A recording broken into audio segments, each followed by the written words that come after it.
मैं हूँ आपके दोस्त मन कुरैशी। और मैं हूँ आपके दोस्त अनिकेत चौहान। तो छत्तीसगढ़ के बढ़िया बढ़िया गाना सुने बर और देखे बर सब्सक्राइब करो हमारे यूट्यूब चैनल मंडा म्यूजिक।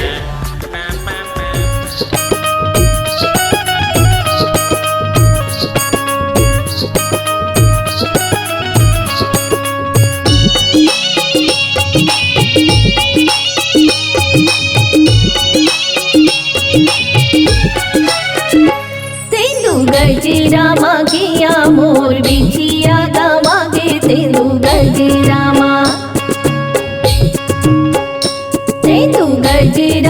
किया मोर बिछिया गवा के तेंदु गजरामा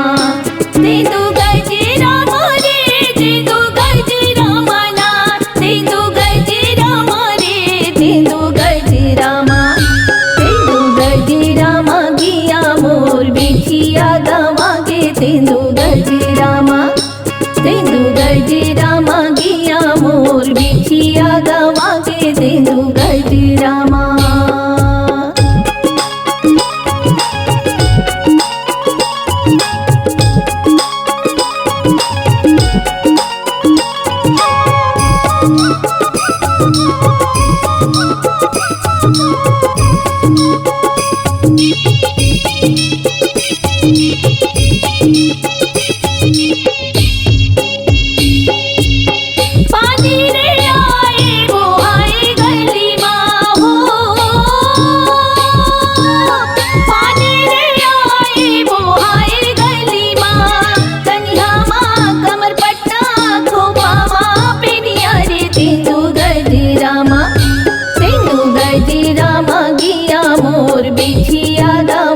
तेंदु गजरामा।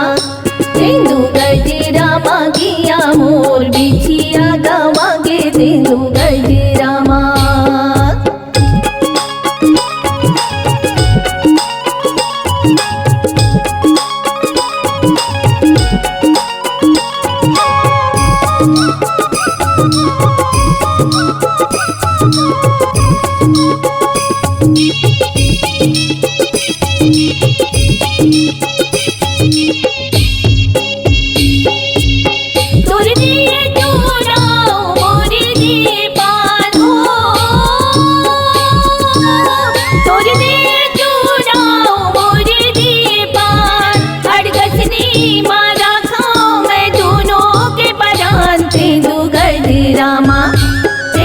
गजरामा गिया मोर बिछिया गवा के तेंदु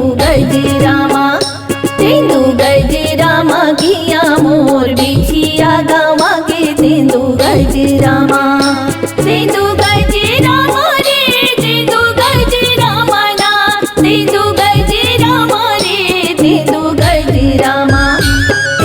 गजरामा गिया मोर बिछिया गवा के तेंदु गजरामा गिया मोर बिछिया गवा के तेंदु गजरामा गिया मोर बिछिया गवा के तेंदु गजरामा।